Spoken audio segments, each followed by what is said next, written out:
We would be there at least 4 or 5 hours, yes. Rehearsing. How many songs? Well, she got one song down pat before she went to the next one. What, in your mind, if you can remember now, what was one of the most difficult songs that looked like you all just took forever to get it right in a rehearsal? I guess I'm too old to remember that one.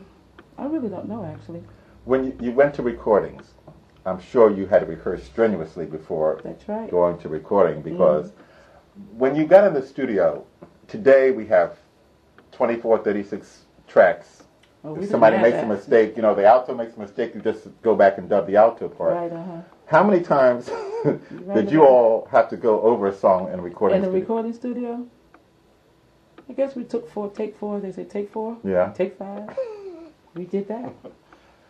It's and each changed. time it was better, actually. Yeah. It really turned out better. Each time that we had to do the song over, the Lord just blessed it, and it come out a little bit better than the first time. It's incredible when you listen to the award singers' recordings today and realize you were all probably in the same room, right? We were there in the same room, yes. The lead would have one mic. The lead would have one, and the group would have one mic. The group had one, and the musician, the pianist, would have a mic. Yeah, they would be mic'd. But when you think today, when you listen to those songs, the clarity, and you, like I said, you probably only had 2 tracks. I don't know how many tracks that the Well, engineer probably worked one with. track, really, because everything was together. There was no mixing. Everything was balanced together. When you listen today, 16, like I said, 16, 36 tracks, something goes wrong, you can wipe out the piano player, you can wipe out the organist, you can switch things, you can put a different person in there to sing your part, really. That's true. And they'll never know.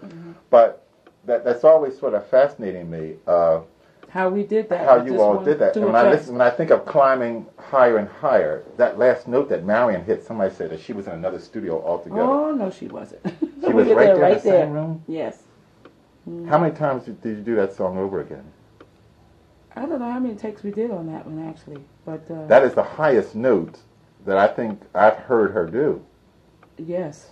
Yes. Climbing higher and higher. Your song, We Shall Be Changed. We had a dispute one time. We said, that's not Kitty hitting a note. Somebody will say, yes, that is Kitty. Is that you hitting that note? That is me. That is you. Okay. And incidentally, that song was written by Marion. Really? Yes.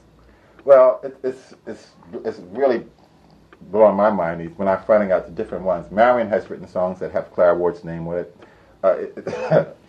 People were just passing songs back and forth and not getting credit. That's right. They weren't getting credit for their songs. But that song was written by Marion Williams. We Shall Be Changed. We Shall Be Changed. That's hers. With Clara Ward's name on it. And then Herbert Brewster writes The Old Landmark. Yes. Her name's on that. Well, right. I see a lot of she songs. worked a lot with Herbert Brewster. Yes.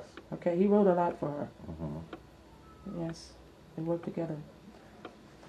When you were traveling on the road with the war singers, who were some of your favorite artists that you enjoyed sharing the stage with? Well, I was a fan of the Caravans and the Harmonettes.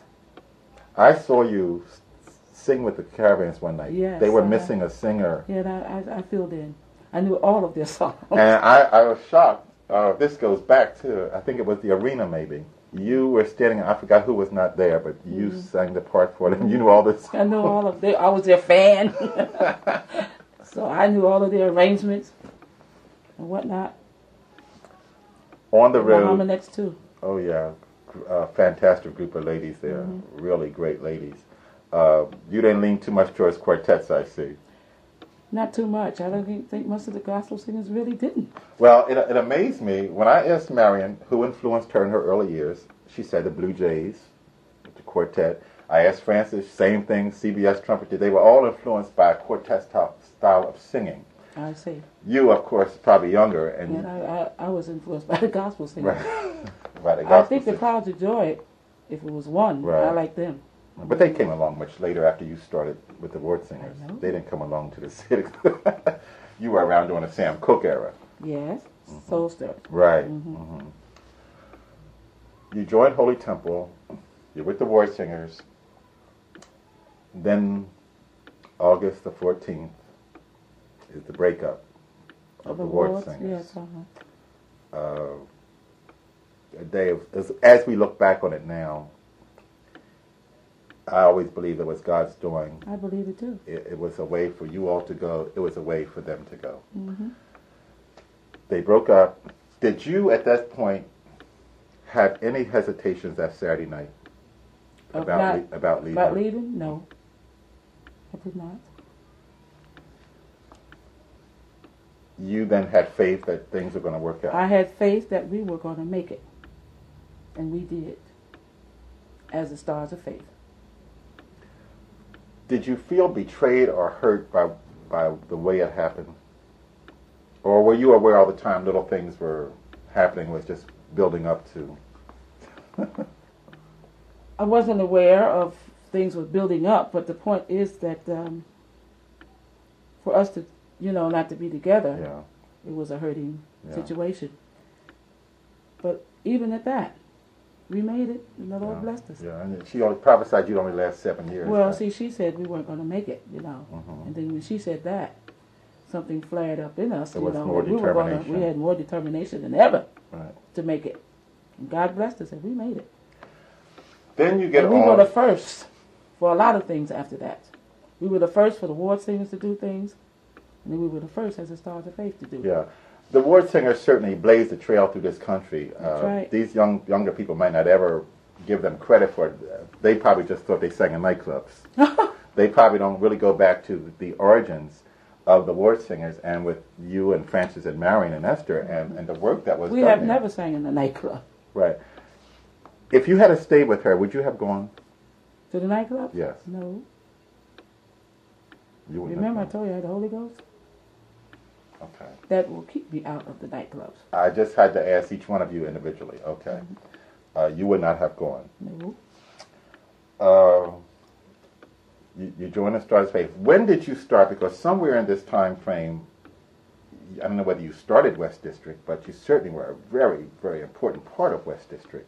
Yeah, I was the originator of the West District Choir. Now, were you still a ward singer, or was this after 58? I was a Star of Faith. This was during the Stars of Faith? Stars of Faith time, yes. Okay. Mm-hmm. Then you get into Black Nativity. Yes, that's the first musical play that was written by Langston Hughes, and you toured everywhere. We went everywhere, it's right, including European countries.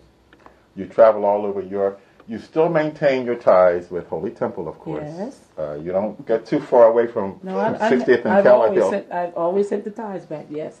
And that is important. You still have family up in Trenton. Yes, I do. Mm-hmm. Okay, I think your mother's going home now. My mother's gone, yes. My father's gone. Mm-hmm. And the sister that played at the time that we had the choir, she's gone. What was her what was her name? Ella Allgood, Mrs. Ella Allgood. Okay. But her children were left, and I helped to raise them. And now they're college graduates, and they're out on their own. You have certainly adopted a lot of young people, myself included. I love them because that's right, yourself, you're the godchild. That's right, and you certainly had your hands full. I still love young people. I was talking to someone last night who is very close to you, and they said, that's how she stays young. So that woman will always be around young people because that's what keeps her going. She will not sit down in the house and just sit there. She's always on the go. And I think it's important that you've done this, that you have continued to be around these young people. Someone has to teach them who's been there. Someone has to leave them a legacy. Yeah. And it is unfortunate that a lot of times there is a gentleman who is in town this week who is from Detroit in college writing a book, and he needed a chapter on Clara Ward. He came here. He went to the Philadelphia Public Library expecting to find. He said, well, I know I'll spend 3 days in here. Mm-hmm. Nothing. He went to the black newspaper. They only had the breakup, the funeral, and the nightclubs. That was all. No history. No history. And yet, I sit in awe now that the three of you are still here in Philadelphia. What about her sister? Why didn't he go? I did give him Willa's phone number. Mm-hmm. He's going to talk with her. But it's just that you would think that such a rich history in this town, and you all were trailblazers. That's what we were. You were trailblazers. You conquered places. Well, people easily forget this. I know, and that's why it's important that somebody keeps it alive. Mm-hmm. So you join up with Black Nativity. You're on Broadway. Yes, the first gospel song play. That wasn't the first. Wasn't Tambourines of Glory first? But it was the first for gospel. Tambourines of Glory was gospel. I thought they came after us. I don't know. That was with Clara. You might be right. Maybe Black Nativity was first. But you traveled, how long were you on Broadway with that? I don't remember the years, actually. But you were there. Yes. You left there, you went to Europe. We went to a place called Spoleto, Italy. Spoleto, Italy. Mm-hmm. You did quite a few festivals over there. That was, the festivals, yes. You also did, right here in the States, some jazz festivals. You were the only gospel group who did a lot of these jazz festivals. With the ward singers? With the ward singers. Didn't you do the Newport? We did Newport, yes. Right. Mm-hmm. Mm-hmm. I remember Newport. But Sundays was like for gospel, right? It was the gospel part of the jazz festival. I think